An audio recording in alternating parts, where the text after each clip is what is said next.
What's up guys, Groge Gaming here. Welcome back to another Clash Royale video. Check it out, we finished 395th in the world and hit 6,000 trophies, which was just pretty incredible for me. I didn't think I was going to do it. So yeah, I got to 6,034 as a season highest, and I basically said I'm going to play until I lose, and then I lost that game from 6,034. So I stopped there exactly at 6,000 trophies, thought it looked really nice and just ended up staying there. So we're top 400 in the world, which is just absolutely incredible. But yeah, the champion badge with 395 looks really cool. And what we're going to do is we're going to open up this season reward chest, and then we're going to move on to some replays with the deck that I used. So let's go ahead and open up the chest. So we're going to get a lot of gold, 7,800 gold there. And obviously this doesn't really matter, so I'll just choose some archers there in case I need to donate some. And then I'm going to go for pump because I'm working on my elixir collector right now. 3 musketeers, I'm working on those as well, so that's awesome. They're almost max now. Same for rocket, really. I'm working on that as well, so we're going to choose that over the giant. I'm working on my golem as well, which is incredible. So that's nearly max. We are 34 away from max golem, which is going to be really, really good. We're going to get we're going to get a legendary here, so I'm not sure what it's going to be.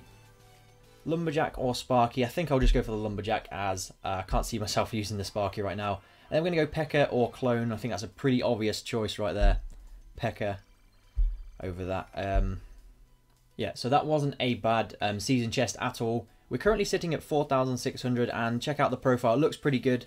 Previous season, 6,395th in the world. So I'm really happy with that. Fairly close to top 200, which is good. Alright then guys, let's move on to some replays. And so this is the deck. It's the one I did in the previous video, but I just thought I'd go over it a bit more in depth now and do a little bit of a guide with it so that you guys know how to play it properly. Obviously, I took a big loss for my last game of the season. Basically, what I was doing, I got above 5,900 and said to myself, once I lose, then I will stop. So as you can see here, I got above 5,900 there. So that was one win. I drew, another draw, a win, a win, a win, a draw, and then a loss. So then I decided to call it a night and just make sure I didn't tilt any further. And basically what we're going to do is just go over these 3 replays here of some nice wins that did get me above 6k. So let's go ahead and check out this game against a Graveyard Nado deck. So obviously this guy does have the Tornado, which is a great counter to the Hog Rider. And when you're starting off this game, what you really want to do with this deck is just split your troops. So split the bats, that's perfectly fine. And then kind of see what happens. So here, I just went for a bit of pressure with the goblins, because there wasn't really a lot I could do to kind of counteract the Mega Minion straight off the bat. So that was fine. And I think he messes up his Tornado. And I said well played because I actually thought he got it right, but he got it completely wrong. So then he goes very aggressive with the Graveyard Poison. And we get an Elixir lead and a huge damage lead as well. So at this point, I know that his Tornado is out of cycle because he's pretty much only just used it. So look how far out of cycle it is. And all he's really got for this push is some Goblins and a Cannon Cart. And if you see what I did there, is I did a little bit of a split push. So behind the Knight, I let one of the Goblins go, so that would have done a lot of damage on his left side if he'd have left it. So he was forced to kind of defend both lanes, also having to deal with my Hog Rider push with the 2 Goblins as well. So that's a good thing that you can do in some instances to kind of make your Hog push even stronger. So obviously I know that he doesn't really have great tanks for the mortar, and for some reason I went straight with bats and they got completely wrecked. So this was a bad play. But I do know that the mortar can be good in this matchup, so I'm not too worried. And that was quite simple, just an easy bit of defending there. And at this point in the game, you want to take pretty much any fireball value that they give you, unless they have a fireball bait deck. So that's pretty good value on the fireball there. Yeah, and yeah, he goes for the So I knew he'd go for the Graveyard. The split arch was a bit of a mistake, and he does make a little bit of a comeback now, but obviously not that worried. Forced to zap to stop that Mega Minion. But we're looking pretty good. We're still ahead. I'm going to go for a fairly aggressive push and also take that fireball value there, because obviously, as I said, it is always worth doing. And he misses the tornado, which pretty funny. 30 seconds left. What you want to do is just stack up troops, stack up those mortars. So as you can see, I'm going to get my mortar down to splash away any of his supporting troops that come in with the graveyard. And I wanted to take out that Mega Minion as soon as possible, so that's why I put the archers in that position. And then once the poison kind of cleared away, sent in some goblins to clear everything up, get another mortar down, and that's good game. There's no way he's going to take 800 damage off my tower in 5 seconds, so yeah, that's good game. Let's just leave it there. And then, guys, we play Hatcher from Crucible Wrath, who actually didn't finish that high this season. He finished at 727th in the world. He has the Mega Knight for the Hog Rider. He has the Goblin Barrel, which I don't have a direct answer to. I don't have the log. And he can kind of tank my mortar with either the Mega Knight or the Ice Golem, but he didn't do a great job. So let's go ahead and watch this and see how we play this matchup. Let's speed it up a little bit. So obviously my thoughts when I start a game is, what does the opponent have? What can I get through? Can I get the mortar through, or can I get the hog through? He tried to go for a very tricky barrel right from the start, as you can see. So we're going to actually zap away his Goblin Gang because he only had 3 elixir, so that's all he had to defend. And I knew that he spent a lot of elixir, so that was a good time to punish with the Hog Rider. So again, is he going to rock it again? I don't remember. No. I think he doesn't want to make the same mistake again.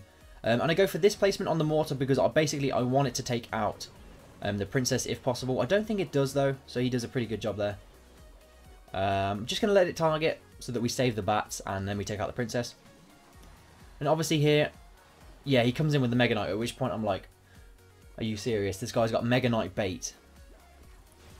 But yeah, pretty much I always save my fireball for the Goblin Barrel in this matchup, because otherwise it's just going to get so much damage. And here I try and kind of bait out the Mega Knight from him, get some mortar shots on the tower, but it doesn't work out that great, I don't think, no. But yeah, let's slow it down for the end of the game. Definitely a very, very tricky matchup because there isn't a massive amount I can do against that Mega Knight. Like, I can't really get through it, but that was a nice bit of chip there. We killed the bats and we killed... we got some more chip damage on the tower, so we're in 3 fireball range or 2 fireballs and a zap. I'm not entirely sure. But what I'm really trying to do is just get 1 extra shot with something. So I didn't quite manage that with the Hog Rider, which is unfortunate. And we're in a little bit of trouble now. But thankfully, I think I managed to defend this pretty heavy push. Spreading all my stuff out quite nicely. And then getting a nice zap in there on the Goblin Gang. So 30 seconds left. It doesn't look like we're actually going to be able to pull this off. But let's go ahead and see how we do this. So what I do is, I put my Hog Rider here to try and spread things out so that obviously it worked really well. The Hog Rider didn't get targeted by the Mega Knight because it was focused on the Knight, and that's what happened from me spreading out the Knight and the Hog. So that was a pretty nice tactic to actually finish off this game. Something I recommend doing if someone has a Mega Knight that's being really annoying. And then again we've got Bait, which is a hard counter to my deck. So we're going to check this out, and I believe this guy was about 100 trophies above me, which is pretty insane. So I won 38 trophies from this game, which obviously I was pleased about and he was not. That's why he's showing the angry face right from the start. So I didn't want to take any damage whatsoever, because once you let a log bait player get damage, they're just going to rocket cycle you out and it's going to be a nightmare. However, the thing with this deck, if someone tries to rocket cycle you out, you can then push with the mortar and the Hog Rider. So you don't really get rocket cycled out as much. So if they try and rocket cycle you, you can push with the mortar and then throw in the hog as well. And they're going to be under a lot of pressure, and the mortar's actually going to shoot their defensive troops. Whether it's a Goblin Gang, whether it's an Inferno Tower, you know, all of that kind of stuff. The mortar will actually assist in that push. Bit of a dodgy hand here, but we kind of fixed my cycle going in for a Hog Rider just to kind of see what else he's got. The Inferno Tower coming in again. So I didn't really need to waste a zap because all I was doing was fixing my cycle and getting rid of the princess in that instance. So conserve your elixir. Don't be too aggressive. In single elixir, definitely don't be too aggressive. I think, yeah. So this is actually a really nice play. He gets a lot of chip damage. But I get a nice zap and also take out the knight, so that my mortar is then targeting the tower. I think we get two... No, just one shot. But his princess placement was really weird. I don't know why he did that. That must have been a mistake there from him. And he's laughing because obviously mortar is pretty good against bait. It would be even better if I had a log, but obviously we don't have the log because the zap is pretty essential in this deck.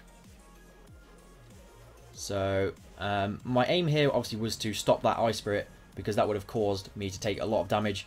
The bats do a really nice job against the barrel actually, so that's something else to consider when playing against bait decks with this. Can you take out the barrel with just bats? So we're doing really good, we're getting a few shots, and I'm fireballing the goblin barrel because, as I said before, that's what you want to be doing. And check this out, guys, we're going to get a nice little hog push going, and we're going to distract that Inferno Tower with bats. He actually misplaces the Inferno as well, but I feel like I would have taken it out anyway. So we get two, and we zap, and then we get a third shot on the tower, so we're in 2 fireball range of actually winning this game. And this guy gives up, he goes for a goblin barrel on the king tower, and that's going to do it. So we're going to speed this up. He doesn't quite fully give up. He sort of tries to pressure me a bit into making mistakes. But obviously I'm not going to make mistakes there. I'm going to take out that barrel. And the mortar is going to finish the game off. And that is 6,000 trophies, guys. That got me to 6,034, which was just insane. So let's have a look. Yeah, 38 trophies. What an insane win. And that's how I got above 6,000 with this deck. I would highly recommend giving this deck a go if you haven't already. These provide a kind of a bait aspect in the fact that if they only have a zap, or if they only have a log, then the other one becomes very strong.